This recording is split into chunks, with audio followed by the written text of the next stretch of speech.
Vijayawada central నియోజకవర్గంలో ఒక పేట పేరు ఒక డివిజన్ పేరైనా తెలుసా అని ఎమ్మెల్యే వెల్లంపల్లిపై మాజీ MLA bonda Uma hot comments చేశారు.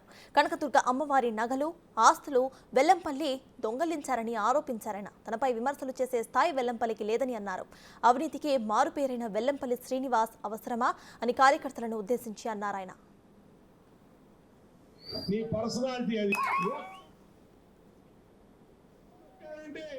పాతాళాలు కూడా కలిపోతావు.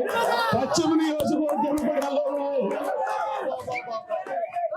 నీ పరిస్థితి అదిరా, నీ బతుకది, నీ కెపాసిటీ అది, నీ బలం అది, నీ పర్సనాలిటీ అది. నువ్వు పశ్చిమ నియోజకవర్గం నుంచి ఇక్కడికి వచ్చి ఏదో 4 కోట్లు సంపాదించి డిపాజిట్లను సంపాదించడానికి మీ జగన్మోహన్ రెడ్డి నిన్ను ఇక్కడ పంపిస్తే బోండా ఉమాని లేపేస్తాడు, బోండా ఉమా తాడు తీస్తాడు, బోండా ఉమాకి సూర్యుని చూపిస్తాడు, బోండా ఉమాకి చంద్రుని చూపిస్తాడు. ఏంట్రా నువ్వు చూపించేది? నువ్వేమన్నా బాహుబలిలో ప్రభాస్ అనుకుంటున్నావా? లేదంటే అత్తారింటికి దారేదిలో పవన్ కళ్యాణ్ అనుకుంటున్నావా? నువ్వెంత, నీ బతికెంత, నీ పర్సనాలిటీ ఎంత? కరెక్ట్ గా కొలిస్తే నా నడుము దాకా కూడా రావు. నువ్వు నీకు నీ బతుకేంటి, నీ పర్సనాలిటీ ఏంట్రా? నువ్వు నన్ను మాట్లాడేవాడివా?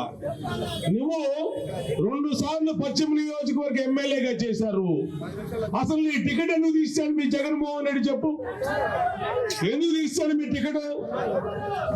నిన్ను టికెట్ లేకుండా నువ్వు మొత్తం అమ్మవారి గుళ్ళో వెండి సింహాలు కొట్టేశావు. అమ్మవారి గుళ్ళో అమ్మవారికి వచ్చినటువంటి భక్తులు ఇచ్చిన నగలు కొట్టేశావు. ఆఖరికి నీ కుటుంబ సభ్యులు అమ్మవారికి ఇచ్చే చీరలు అవి కూడా కొట్టేశారు.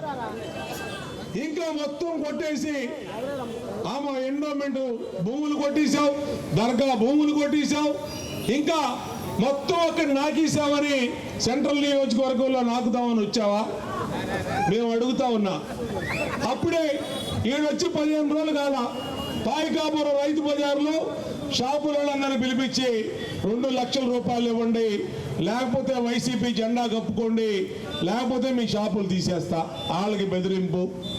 బీసెన్ రోడ్లో వర్తకులకి, వ్యాపారస్తులకి చిన్న షాప్ అయితే 2 లక్షలు, పెద్దల షాప్ అయితే 5 లక్షలు. సత్యనాపురం వర్తక సంఘాన్ని గౌరవ చేసి చిన్న షాపు అయితే 2 లక్షలు, పెద్ద షాప్ అయితే 3 లక్షలు, 4 లక్షలు ఇవ్వండి. ఈ చందాల సీను సెంట్రల్ నియోజకవర్గంలో దందాలు మొదలు పెట్టాడు. నేను అడుగుతా ఉన్నా మిమ్మల్ని అందరినీ, ఇలాంటి పనికి మాలిన చందాల సీను మనకు అవసరమా? మనకు అవసరమా? కాబట్టి మనం అందరం కలిపి జగన్నే మార్చాలనుకుంటున్నాం. ఈడు బఫూనుగాడు, 4 అడుగుల బఫూనుగాడు ఈడంతా. కాబట్టి మనం గుర్తు పెట్టుకోవాలి. మన ఇంటి ముందుకు వస్తే అడగాలి, అరే ఈ రోడ్డు పేరు నీకు తెలుసా? ఈ పేట పేరు నీకు తెలుసా? ఈ డివిజన్ నీకు తెలుసా? నువ్వు మాకేం చేసావనరా నువ్వు అడుగుతున్నావు? మమ్మల్ని ఓటు అని అడగాల.